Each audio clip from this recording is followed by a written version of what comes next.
Yo, yo, what up? Thanks for coming to the stew.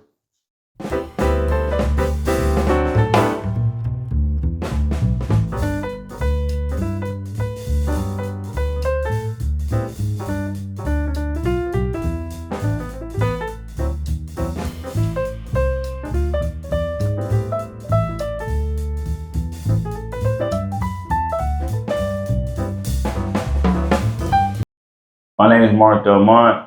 I'm a multidisciplinary artist from Carroll City, Miami Gardens. I've been doing it for a better 7 years professionally, and yeah, yeah, Been in Oolite now for 2 years. How's that experience been like for you? good, good. Definitely been a ride because I just have my practice has changed so much in the span of 2 years, just unknowingly, just in this moment, just thinking about uh, how I went from like abstract and I messed around with fiber, and then now I'm in like this figurative space, and it feels like the most comfortable that I've ever been artistically. Did you always know you wanted to be an artist? Mm, I think I've always been artistic, Yeah. but I didn't think that being an artist was like a career option for me. Like I always was into music, but art just seemed like something that I wasn't able to do based on demographic. Like it just didn't strike me as something that I could do as a career. So like maybe like 8 years ago when I met an artist that looked like me that was at a high level, and I was like, oh, this is your job? Like this is your career? You make money? So after I met a couple of artists and like got in the mix a little bit, and I messed with it myself. Coming from music, I was it translated very well. Like I've always had so much to say, and with art, I could say it, and it doesn't necessarily need to be pretty. What can you say you could take away from being an Oolite and your experience in terms of the other artists? I mean, time and space. I mean, this is just something that we often take for granted. I Yeah. think it's very easy to complain about things when you're there, but when you're gone, it's like, oh my gosh, like this was so good for me. This was such a important block in my life that I just overlooked, and you don't really realize it until afterwards. But as I've gotten older, I don't need to wait until afterwards to realize that something has been good to me. So I just try to utilize the space and the resources and make it the best that I can make it, and create the most work as possible from an authentic space. Yeah. So I was checking out your studio and I noticed this. You got to tell me.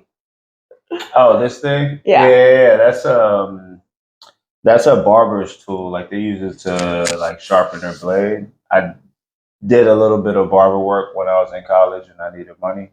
Used to cut a lot of people's hair. So I thought when I saw it, I was like, oh damn, like I think I might just want this as like maybe I'll put it in some work, and it just ended up being decoration for the studio. It's eye catching. Yeah, it's funny to look at because every time I look at it, I remember when I was cutting hair and I didn't want to cut hair. Like it wasn't something that I was trying to do. I needed money. So, and it wasn't a lot of jobs in Kentucky.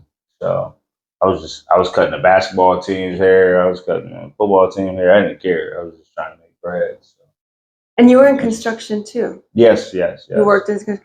My whole life. Your whole life? Yeah, yeah. My whole life I've been in construction because my dad did construction. So because of him, I'm always in construction. Our backyard was not like a regular backyard. It was basically his shop whenever he wasn't working. So I would mess with his tools and like destroy stuff that I probably wasn't supposed to be touching.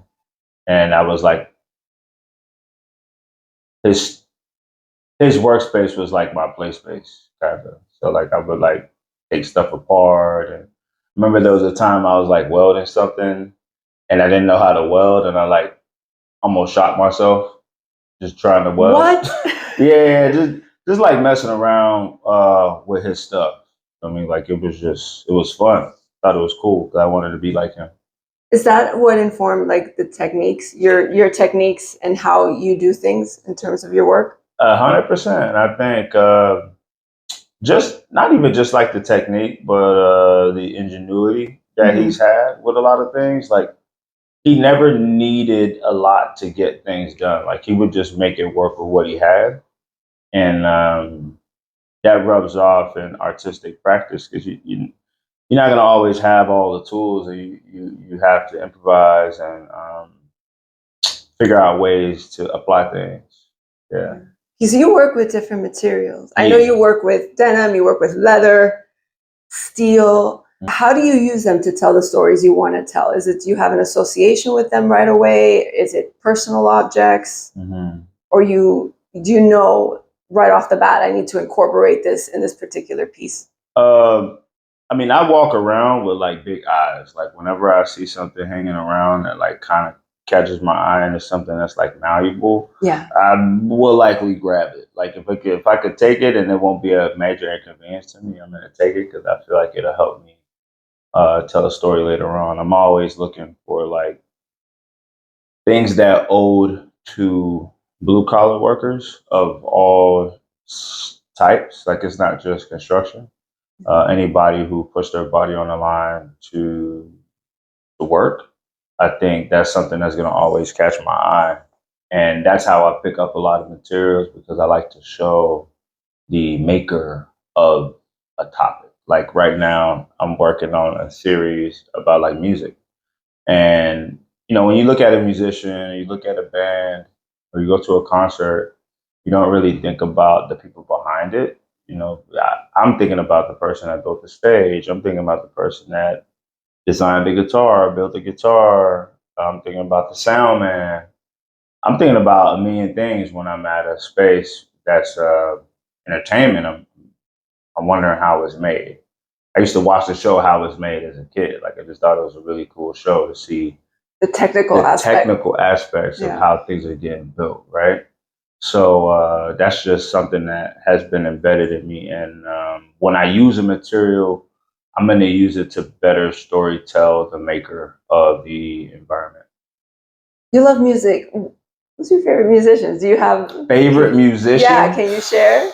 There's That's too so many. hard to do. That's so hard to do. I would say, so I got to go based off of influence. So I mean, I love neo soul and hip hop. Me too. And funk. I love all these things. So for me to narrow down a hip hop artist is impossible. So I would probably have to go back to someone who has inspired a lot. So maybe like a Curtis Mayfield, because I know Curtis Mayfield gave us a lot of other musicians because they opened up the path for a certain tonality and energy in the type of music, because he had this ability to like create grit, but it also had truth, but it was also delivered like sexy. Like it has so many cool elements to it. So I think Curtis Mayfield or like a James Brown. Shaka Khan is great. Shaka Khan was good. And I didn't know I liked Shaka Khan until I saw my mama always freak out whenever Shaka Khan came on TV. She's like, oh my God, it's Shaka Khan. And then as I got older, I'm like, damn, Shaka Khan was actually really fire. And then like kind of dug into the crate and looked into a lot of the music that she had inspired too. So I'm as I get older, I'm traveling back to try to find where these inspirations came from with the musicians that I like the most. You know, you look at somebody like Kendrick Lamar, and you have to shine light on Outkast. You know, you look at Outkast, you have to shine light on Sly and the Family Stone, and it keeps going, right? So I have to name somebody that's not alive. Well, can you share some details about the project? Well, I mean, I used to be a musician, so what'd you play? I played bass. You play bass? Yeah, bass. I was a vocalist also. So I really, really, really miss music, like so bad. But I just don't have the time to make it right now. Like I'll write and compose, but I I haven't seen the inside of a recording studio in forever. But I want to show some love towards music, so I think I might be working on like a little series. I'm a couple pieces in, so I don't know if I want to coin it as a series just yet, but probably gonna be a series. Do you like songwriting as well? Yeah, definitely.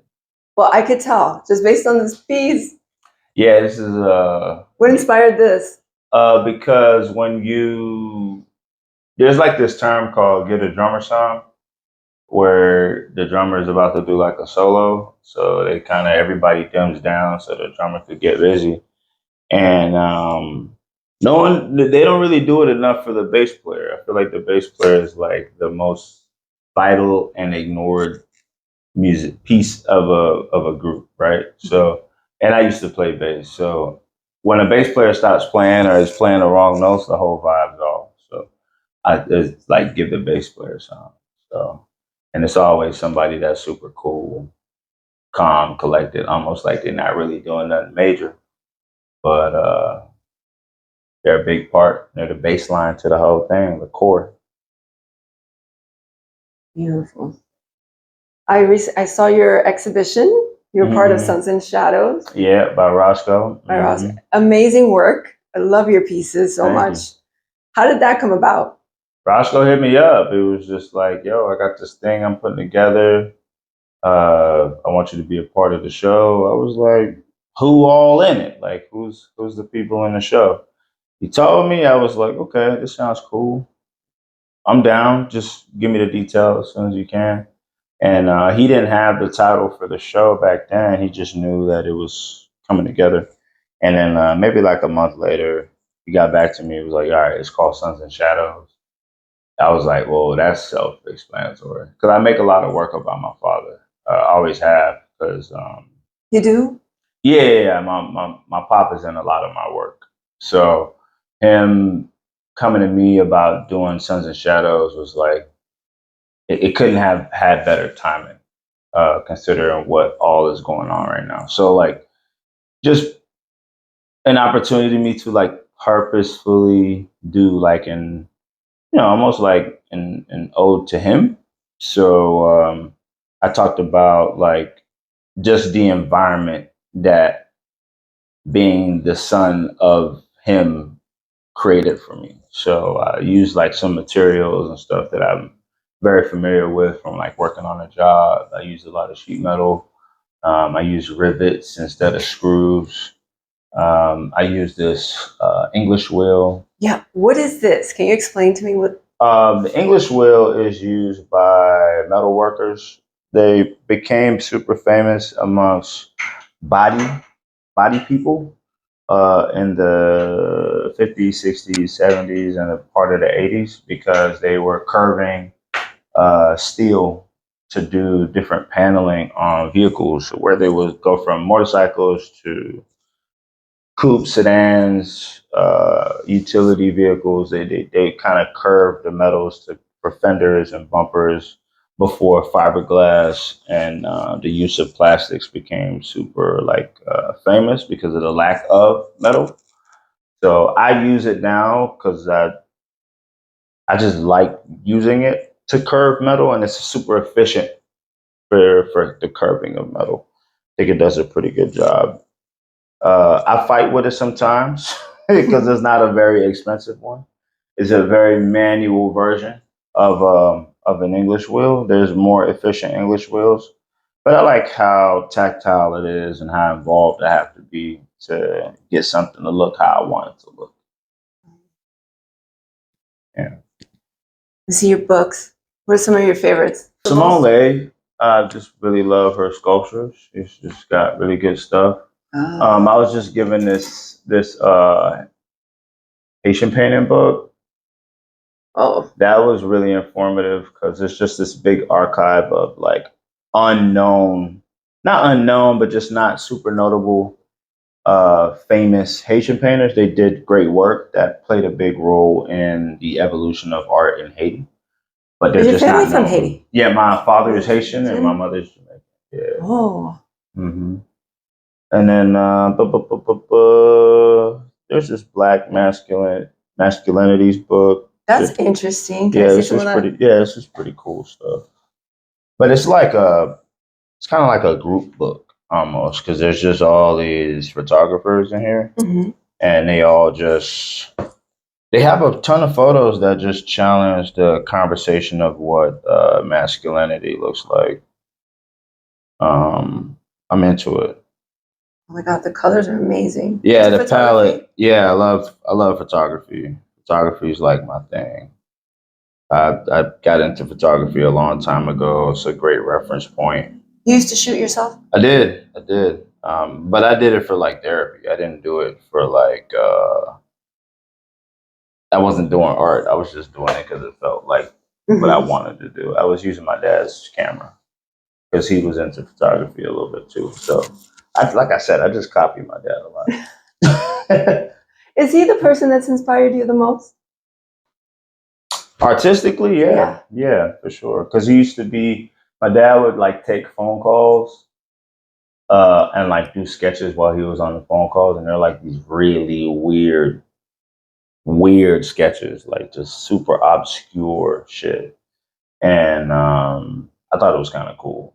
I was like, "Yo, what is this?" He's like, "I don't know. It's just something I did while I was on the phone." So he always been like a secret artist. But he But wasn't an artist. nah, not by. He wouldn't call himself an artist, but I think that if he would have gave it a try, he would have been really good at it. If he'd have known it was an option for him, he'd have been really good at it. Sure. Any other artists that you really love? Like if you could collaborate with one artist, living or An dead, who artist would it that's be? alive, or you said living or Living dead? or dead, you tell me, whichever you prefer. I would like to collab with Ramari Bearden. Really? Yeah, that would be cool. I like the way he played with palettes.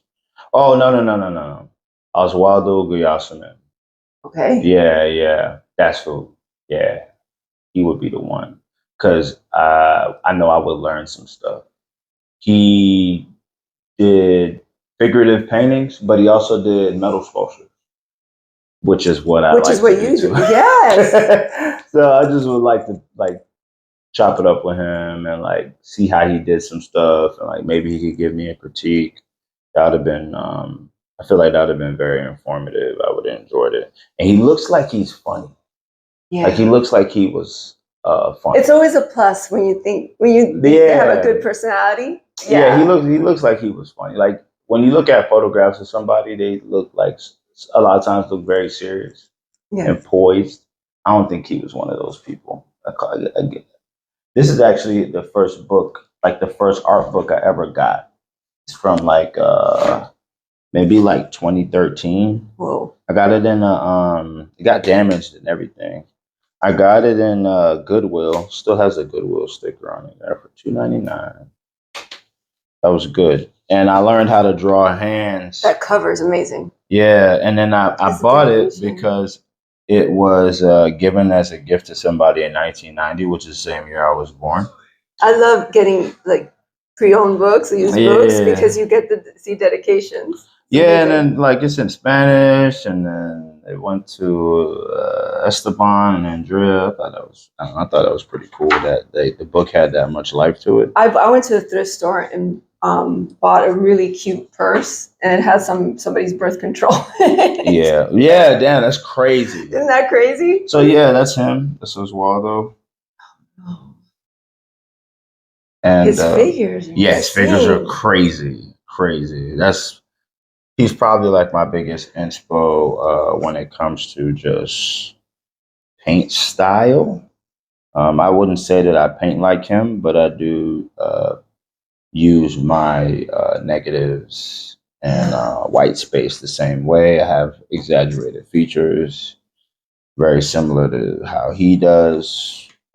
I like his stuff. I think his stuff is very cubist.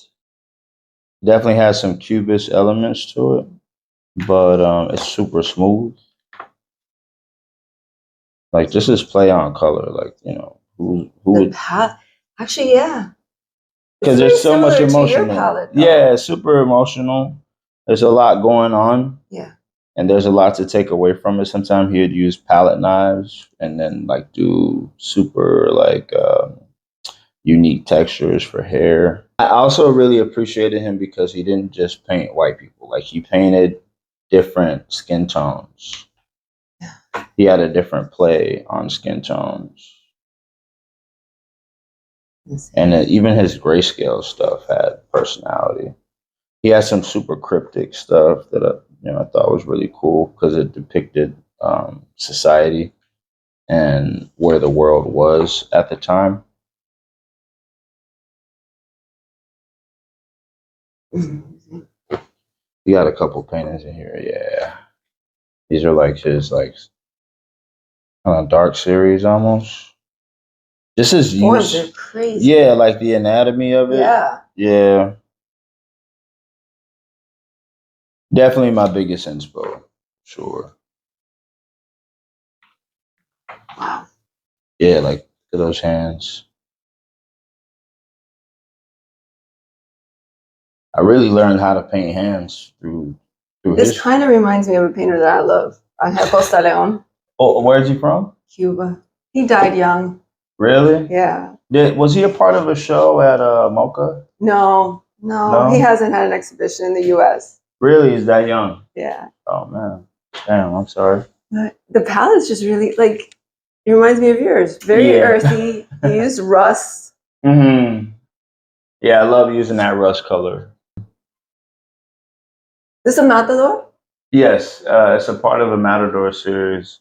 It was based on Paulo Chubanga, which is he was a matador that was originally from Mozambique, and he was mentored by like a few major matadors, and then he became the first well-known Black matador. Yeah, matador of African descent. Paulo. And I'm still learning about him. Like, I started this series because of a prompt that was given to me by DJ Carrington, and it's been something that I've been working on slowly. Do you normally work in series? Yeah, I kind of treat them like albums. Like you treat them like albums. Yeah, I don't really like doing one-offs. I still don't like singles. I like it to be a part of like a thing. People really don't listen to albums. No, and it's usually they release one or two singles. Somebody who really loves music. I had a music podcast a while ago. Yeah. Oh, okay, Me and my friend Dina had a podcast called Headphones On. Tight. Because we're music fans. That's a good name, Headphones On. There's a few of those albums that to me are just magic. That you have to listen to the whole thing. Yeah, you gotta listen catch the fade, catch everything. Yeah. Like the first Fugees album. I think it's perfection. Yeah, like it's just the art of the skits. Yes. Yeah, the skits were amazing because the skits gave context to the record. That's another thing that bothers me about music today. There's no skits. There's not enough skits because it's not just going to be a series of singles. It's like when you put together a series of work, every song, every piece is not going to be a hit. Like I think other artists would agree. You could do a whole exhibition and there's always going to be two hitters. Like everyone's going to love two paintings. And then there's going to be people that are into some of the other ones that help the grand story. And then somebody may add a medium that's not necessarily attached to the rest of the show. And that ends up being like a deep cut or that ends up being like a skit, I think. And people treat it as such. So I always have to ask painters, when do you feel it's complete? When I'm tired of working on it. Really? That's when it's okay. Yeah. When I'm tired of working on something and I'm like, it's like not doing it for me anymore, I'm done. It's done. It's either that or I back up and I say, damn, that looks good. And then that's it. Sometimes it'll still have things that could get done to it, but like the term "a painting's never finished," that's like a real term. I didn't think it was a real term, but it's a real term. You do have paintings that you would totally go back. Yeah. And if I there's a couple of paintings if I could get a hold of, I would have done probably differently. But that wouldn't be fair because that work reflected the space that I was in when I made it. I can't take that away. Yeah. Yeah. Yeah. Can you show me like a typical day for you? Like, what do you normally do when you get in? When I come in, I usually get into whatever's already on the wall. But first thing, I'll come in, turn on my Bluetooth, and like try to find something that doesn't suck. You listen to music when you work? Yeah, if I ain't got music, I can't play. I can't make work. So it's mandatory for you? Yeah. The first thing I put in my studio was a Bluetooth speaker before I did anything else. Because if I don't have music, I can't. I could work in silence, but it's not going to be good. And then I usually try to find an album that works. There's this Xavier Omar album that I've been rocking to. It's this album called Blur. It's like an EP. That's what I've been listening to. But I'm in a hiatus coyote kind of mood today. Yeah. So I'll probably go to Choose Your Weapon. Not she, the whole band is really good, but the lead singer for hiatus coyote is really good. Their musicality is, they're like jazz musicians, but they're playing funk. Yeah. It's very good. It's very good. So then I'll kind of uncover some of the paint that's still wet. I was noticing this. Yeah. What's this? Is this like your mini palette? Yeah, it's like a little mini palette, and I'll like put plastic over it so that I can come back to some of these wet paints and still use them. So you just put this on the wall? Yeah. Paint is expensive, man. So I try not to waste paint. This is like my skin tone that I've been using for this piece. This one looks wild. Yeah, it's coming together. I like how it feels. So yeah, I'll probably get into painting something on the walls, and then I usually have to do some kind of admin work, but I usually procrastinate on that. So is this your storage? Yeah, it's my storage. I carry a bunch of older paintings in here or stuff that's done. I got a ton of stuff in here that's done already. That's just sitting, and then paintings that need to get picked back up, like the one that you're pointing at right now. This one's unfinished. Yeah. This is gonna be a really cool. This is one of the ones that I'm gonna be working on next week. For sure. I get a good angle. I love this. Yeah. Is this one complete? No. People think it's done, but I thought it was done. It's not. No. It's not done at all. But we'll see. I might pack some color in. I just love your bodies. Like the forms are just. Thank you. They're new. Because I wasn't always painting like that. You weren't always painting bodies? No, I used to hide from them because the anatomy was hard to paint. You're really good at it. Now, yeah. It's almost like you're natural. Yeah, now. These are your paints? Yeah, I mean, I have, I use a lot of Master's Touch. I need them to sponsor me so I can start buying this stuff. Sponsor him. Let's go. I need a Master's Touch sponsor because they have the best budget paint. You can really paint at a high level with these, and they're not like too crazy.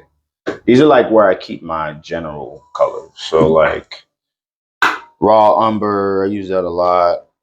Grays, that's how I turn everything into pastel. I have a ton of black, just stocked up. White nudes. I really like this red. That's the red that I use for the Matador series. So I ended up buying four tubs of it. But I just don't want to have to hunt for that red when I need it. Tools, glues, that's how I get things to look aged. Spray them and burn them, and it'll make it look like it's 50 years old. This is where I keep my Galkids and epoxies and varnishes and gesso and all the fancy top coat stuff. Keep my heavy adhesives up here. This is my filler. I use a lot of construction stuff because it works. What's the most material that's the most difficult to use? Is it leather? In terms of no. Nah, the most difficult is gonna be steel. Steel. Yeah, steel is fighting you the whole time. So like this was a panel that I was using for one of the pieces in the show in Suns and Shadows, but it came off like a centimeter too short. So it was I couldn't use it anymore. But it was a nice little example of how I could start working this roundness in there. Yeah, it's like a form, like a corset. Yeah, but without making the edges fluctuate. Like, see how the edges are kind of kinking a little bit? Yeah. That's not supposed to happen. So that means I didn't take enough time to bow the center. And that's why this corner's got compromised. So I can't use it anymore. But I keep it as a memory, like of how to, even if it sucks, I still try to hold on to it because I can learn from it. But metal's the hardest material for sure. This is your office? Yeah, this is where I do like rough sketches, emails, where I eat my lunch. I wish I could people watch, but there's nobody back there. I wish. Sketches where I put up like little ideas that I'm probably gonna do. This wall usually has a ton of things on it, like a bunch of different theories and studies and stuff, but it's not that much on it because we just had an open studio last week. So I kind of had to clean up a little bit. You're gonna go, right? This Me? is it. This is your last year in Yeah. Oolite? I leave in 2 weeks. 2 weeks? Yeah, 3 weeks. 3 weeks. I can't tell you how lucky I am. I got to see you here. Yeah, man. I mean, I won't be coming back in terms of like residency. What are you thinking of next? I have another residency in Opelika that I start in January, and then I have a few residencies in upstate New York over the spring and summer. So next year is pretty much panned out already up into the fall. So I'll just be between here and New York for all of next year. Yeah. Yeah. You're based off of both? I'm based in Miami. Based I go to New York a lot. That's where I flourish there a lot. Where do you see your practice evolving to next? Public art. Public art. You definitely want to do that? Yeah. I was overthinking it for a long time, but Amanda over at Public Arts and Spaces, she's like, you could do it. Just work I could totally envision that. Work on your proposals longer. No, you could totally do it. Yeah. And then I got like a bunch of peers that have been killing it. You got people like Morel Doucette that just got it, and Cornelius Tulloch got it. So I need to take a page out of their book and just stop being scared. You got to do it. Take a leap, do it more. But that's definitely what I want to do. Being in galleries and showing at museums and all that stuff is great. My issue is accessibility. I don't think a lot of people feel comfortable going into those white wall spaces. Yeah. Whereas, a public art, you got an opportunity where someone can just run into it. Yeah. That doesn't even care about art, but like you could make them care about art because you made something that spoke to them. I was telling that to Regina Josh. I like it. The best part is going to a place and seeing someone you know.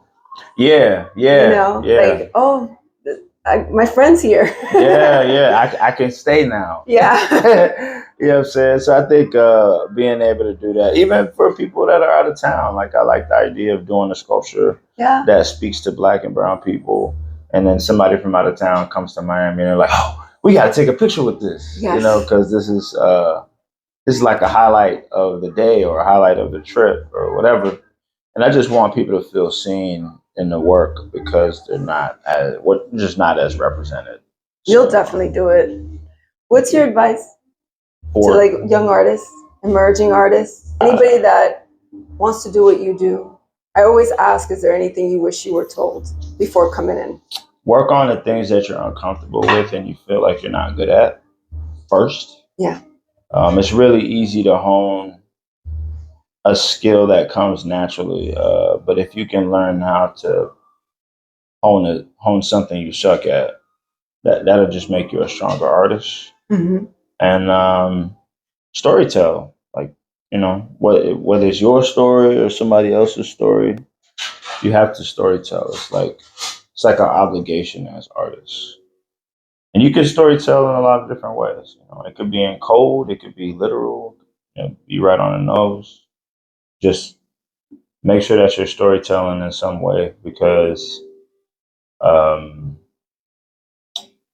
that's like the first art form is you know, the telling of stories. Yeah. Thank you so much, Mark. I'm so happy I got to see you and see your studio and have this great talk. I'm going to leave Mark's information below in case you have questions for him, his website, current exhibitions. Thank you so much. Thank you. Bye. Bye.